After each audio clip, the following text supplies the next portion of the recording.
महिलाओं के साथ यौन उत्पीड़न किया है, यौन शोषण किया है, जिनका आरोप इनके विधायकों पे है, इनके मंत्रियों पे है, इनके सांसदों पे है। और आप कह रहे हैं महिला सुरक्षा।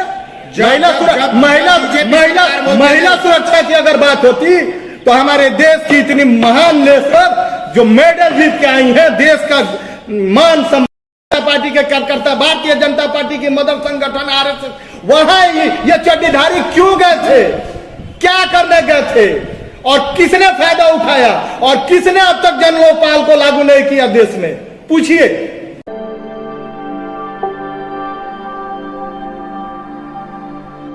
आज हमारे साथ कांग्रेस नेता जावेद अली है और हम आज बात करेंगे ऐसे एक विशेष मुद्दे पे जो आज देश में एक चर्चा का माहौल बना हुआ है और बहुत गंभीर मामला है। जैसा कि आप लोग जानते हैं कि दिल्ली में एक जगह है जंतर मंतर, जहाँ पे देश के जो भी जिनको भी धरना प्रदर्शन करना होता है वही धरना प्रदर्शन करते हैं।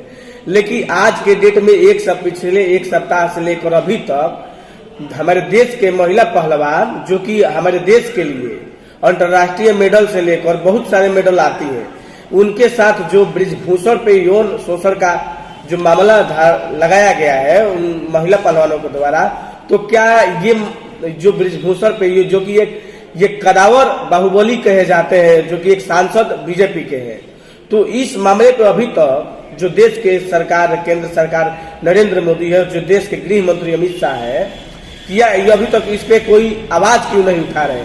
और जो जंतर मंतर पे अभी तक महिला पहलवान बैठी हुई है धरना पे, उनके लिए सरकार कैसा कदम उठा रही है, इसी विषय पर चर्चा करने के लिए हमारे साथ जावेद अली जी है, जो कि एक कांग्रेस नेता है। चलिए आज आप बताइए कि जो जंतर मंतर पे हमारे देश के महिला पहलवान जो हमारे देश के लिए अंतर्राष्ट्रीय मेडल से लेकर अधिक चीजों लाया करती है, फिर उनके साथ यौन शोषण का एक बीजेपी सांसद के ऊपर लगाया जाता है, ये कहाँ तक सही है? देखिए, सबसे पहले आपको और आपके जितने भी तमाम व्यूअर्स हैं सबको मेरी ओर से हार्दिक शुभकामनाएं। आपका जो सवाल है, हमारे देश के आन बान शान महिला रेसलर्स जो यौन शोषण और यौन उत्पीड़न से संबंधित उनके साथ जो घिनौनी हरकत की गई है, उसको लेकर के वो जंतर मंतर पे भारतीय जनता पार्टी के बाहुबली नेता, जिस पे 38 आपराधिक मुकदमे दर्ज हैं, उसके, और वो कुश्ती संघ का अध्यक्ष भी है। इत्तेफाक देखिए कि वह इतना बड़ा अपराधी जिस पे इतना संगीन आरोप है, वो राष्ट्रीय कुश्ती संघ का अध्यक्ष भी है, और उसका कुकीर्त देखिए। तो मैं ये समझता हूं कि कल ही प्रधानमंत्री नरेंद्र मोदी जी अपना 100वां मन की बात कर रहे थे, तो मैं ये चाहता हूं कि प्रधानमंत्री जी,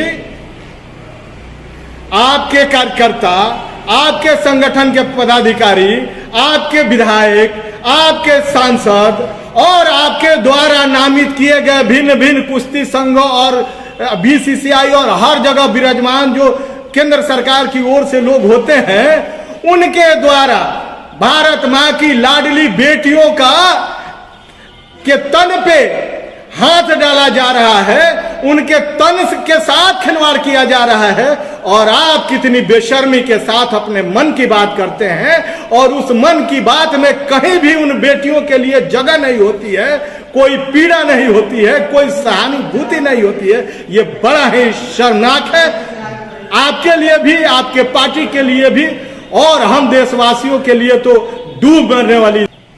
आप एक कांग्रेस नेता होकर महिला सुरक्षा की बात उठाए हैं, जो कि देश के पहलवान है, उन पे आवाज उठा रहे हैं कि उनको सुरक्षा नहीं दिया जा रहा। लेकिन जब नरेंद्र मोदी 100वां मन की बात किए हैं, हालांकि कल ही किए हैं, तो उसमें उन्होंने कहीं ना कहीं वुमेन सिक्योरिटी की बात की, जो कि महिला सुरक्षा होता है। तो वही चीज तो आप कैसे सीधे आरोप लगा सकते हैं कि नरेंद्र मोदी आपने कुलदीप सिंह सेंगर का नाम सुना है? आपने साक्षी महाराज का नाम सुना है? आपने चिन्मयानंद का नाम सुना है?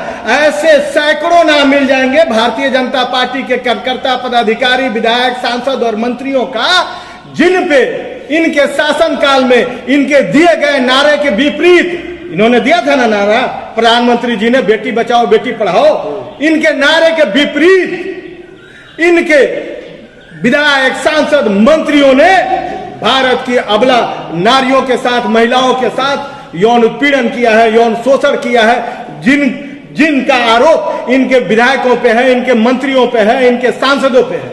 और आप कह रहे हैं महिला सुरक्षा, महिला सुरक्षा की अगर बात होती तो हमारे देश की इतनी महान लेसर जो मेडल जीत के आई है, देश का मान सम्मान बढ़ाई है, बढ़ा के आई है, उनको माननीय सुप्रीम कोर्ट के सामने गिड़गिड़ाना नहीं पड़ता एक एफआईआर के लिए, ओनली एफआईआर। अभी तो जो फर्स्ट इंफॉर्मेशन रिपोर्ट दर्ज कराने के लिए उन महिला खिलाड़ियों को भूखे रहना पड़ रहा है, उनकी बिजली काटी गई, पानी बंद किया गया, उनको त्राहिमाम किया गया, और उसके बाद भी क्या एफआईआर दर्ज किया गया है उसकी कॉपी उनको प्रोवाइड नहीं की गई। और आप कह रहे हैं कि प्रधानमंत्री जी और उनकी पार्टी महिला सुरक्षा को लेके जागरूक है, लानत है। एक और सवाल रहेगा कि जो बीजेपी के सांसद ब्रिजभूषण जी जो कि फेडरेशन के चेयरमैन भी है, तो उनके द्वारा यह कहा जा रहा है कि ये सब कांग्रेस का करा धारा है,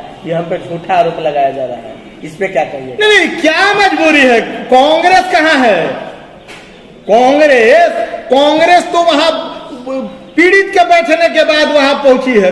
कांग्रेस की महासचिव, राष्ट्रीय महासचिव आदरणीय प्रियंका गांधी जी वहां एक महिला थी, महिलाओं का दर्द सुनने गई, ठीक है। लेकिन पहले भारतीय जनता पार्टी बताए कि अन्ना आंदोलन जो चल रहा था, अन्ना हजारे का जन लोकपाल को लेकर के, वहां ये क्यों गए थे भारतीय जनता पार्टी के नेता, भारतीय जनता पार्टी के कार्यकर्ता, भारतीय जनता पार्टी की मदर संगठन आरएसएस, वहां ये चड्डीधारी क्यों गए थे? क्या करने गए थे? और किसने फायदा उठाया? और किसने अब तक जन लोकपाल को लागू नहीं किया देश में? पूछिए प्रधानमंत्री से और उनके मदर संगठन मोहन भागवत से। जो दिल्ली पुलिस के द्वारा 2 एफआईआर दर्ज किए गए ब्रिजभूषण के खिलाफ, तो क्या आपको लगता है कि एफआईआर उनके जो कि उन पे पहले से 78 एफआईआर है, तो ये 2 एफआईआर लगने से, उन पे करने से क्या उनकी गिरफ्तारी? नहीं, आप बिल्कुल देश के लोग, आप लोगों के माध्यम से हम लोगों को सुनते हैं। आपने कहा कि कांग्रेस पार्टी, वहां कांग्रेस पार्टी के नेता पहुंच रहे हैं। अरे भैया, किसान आंदोलन में 750 किसान मर गए, वहां भी इन लोगों ने आरोप लगाया कि कांग्रेस पार्टी इसके पीछे है, इसके बैक में है, इसके फ्रंट में है। लेकिन हुआ क्या? आखिरकार जब भारत के लोग, भारत के किसान जब मजबूती से इनके सामने खड़े हो गए, तो भारतीय जनता पार्टी के 56 इंच सीना वाले प्रधानमंत्री को तीनों काले किसानों के खिलाफ कृषि कानून वापस लेने पड़े और भिगी बिल्ली के तरह रो के वापस करना पड़ा। और आप कहते हैं कि कांग्रेस। और रही बात, आपने देखा होगा, शायद आपने देखा होगा या पढ़ा होगा अखबारों में, भारतीय जनता पार्टी, आरएसएस या कोई भी क्षेत्रीय दल जो कांग्रेस की एलाई पार्टनर नहीं थी यूपीए के वक्त, जिस भी मंत्री पे एक छोटा सा भी आरोप लगता था, जिस भी कांग्रेस पार्टी और यूपीए के नेता पे एक छोटा सा भी आरोप लगता था, हमारी अध्यक्षा आदरणीय श्रीमती सोनिया गांधी जी, प्रधानमंत्री आदरणीय श्री मनमोहन सिंह जी इमीडिएट उनका इस्तीफा तलब कर लेते थे और तब उनकी जांच होती थी। और यहां किसानों को अपनी गाड़ियों से रौंद के मारने वाले अजय मिश्रा टेनी बैठा रहा गृह विभाग के अपने मंत्रालय के ऑफिस में, उसका इस्तीफा नहीं। क्या जांच हो रही है? आज तक उनको कोई मिला नहीं इंसाफ, आज भी उनकी जांच नहीं हो पाई। तो गिरफ्तारी की जहां तक बात है, कोई भी भारत में अब तक यही देखा गया है कि जिस किसी नेता पे, जिस किसी विधायक या सांसद पे, हम तो कांग्रेस के लोग हैं, सूचिता की राजनीति में विश्वास करते हैं। हमारे किसी भी नेता के ऊपर जब भी आरोप लगे हैं, किसी विधायक, सांसद, मंत्री के ऊपर, हमने सबसे पहले उनका इस्तीफा लिया है और जांच प्रभावित न हो इसलिए इस्तीफा लेकर के उनको पुलिस को जांच करने के लिए छोड़ा गया है। लेकिन जो सूचिता की बात करती है, जो नैतिकता की 12 प्रधानमंत्री जी दुहाई देते हैं, वो इस्तीफा लेने में इतना डरते क्यों हैं? ऐसे अपराधियों से, ऐसे बेशर्मों से, ऐसे लोगों का इस्तीफा उनके द्वारा क्यों नहीं लिया जाता है? आखिर क्या मजबूरी है आदरणीय प्रधानमंत्री जी की? क्या मजबूरी है भारतीय जनता पार्टी की?